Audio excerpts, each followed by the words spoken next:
It's nearly winter wonderland time at Tekapo Springs. Their outdoor ice rink is set to open mid-April. So, are you ready for some ice skating, ice hockey? And what about a crack at curling? Book online, tekaposprings.co.nz. Well, let's look at geopolitics with our expert Geoffrey Miller from the Democracy Project. He's with us this morning. Geoffrey, Xi Jinping meeting with Vladimir Putin in Moscow. This is happening this week. Is this a significant meeting, do you think? What can we expect from it?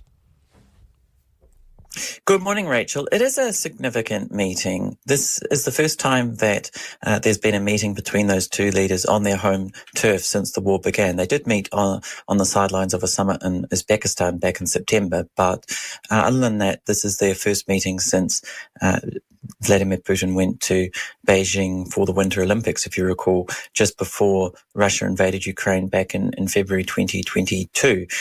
And at that time, they signed a partnership with no limits, was the phrasing, and we've seemed to be very, very close. They'd met many times before.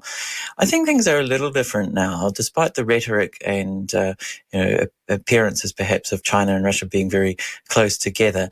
China did come out with their 12-point peace plan last month for the war in Ukraine, which did call for a ceasefire and for peace talks. It stopped short of calling for Russian troops to withdraw from Ukraine, and it did include a whole lot of Chinese talking points like abandoning a quote-unquote Cold War mentality.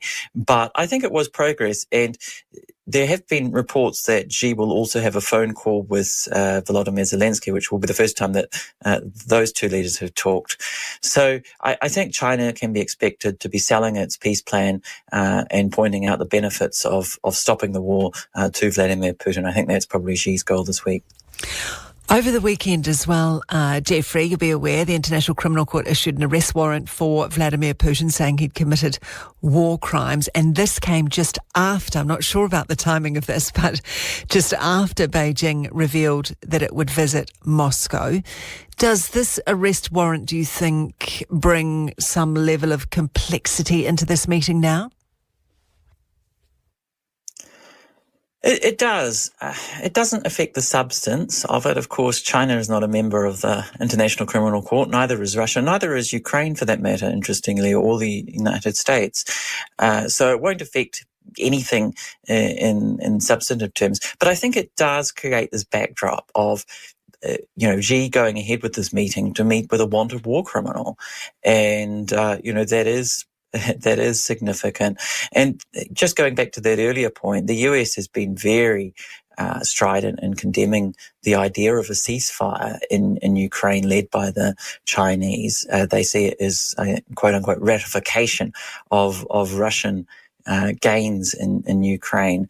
So, I mean, there's a lot of pressure now on Xi, with this arrest warrant being issued, and it was issued, as you said, just after this meeting had been announced. So, if Xi goes ahead with this meeting, and there's every sign that the meeting is on track, he will be thumbing his nose in some sense to the ICC. Indeed. Hard to believe, Geoffrey, when I was looking at this over the weekend, the 20th anniversary of the start of the Iraq War. That was on Sunday. Saddam Hussein, we know, is dead. There were no weapons of mass destruction. Tony Blair and George Bush are long gone from power. What's changed in the Middle East, if anything, do you think?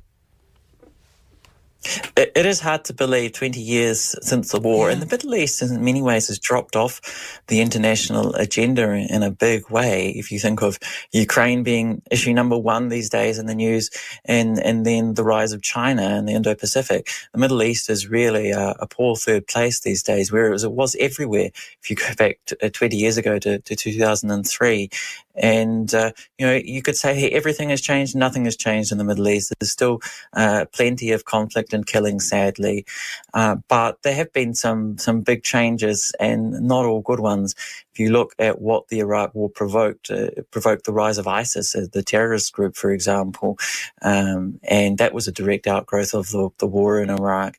It also emboldened Iran, and Iran controls many militias in Iraq. It supports many political parties, and it really gave Iran a real stronghold right next door to it. So there have been a lot of negative developments in the Middle East since the war began. But I think there is some optimism right now. You've had this a deal we talked about last week to restore diplomatic relations between Iran and Saudi Arabia that was brokered by the Chinese. It just maybe a glimpse of a glimmer of hope, and perhaps that these regional conflicts could reduce perhaps in intensity a bit, and then provide an opportunity for the economic development that these countries so badly need. Wouldn't that be a fine thing? Geoffrey Miller, I appreciate your time this morning from the Democracy Project. Thank you.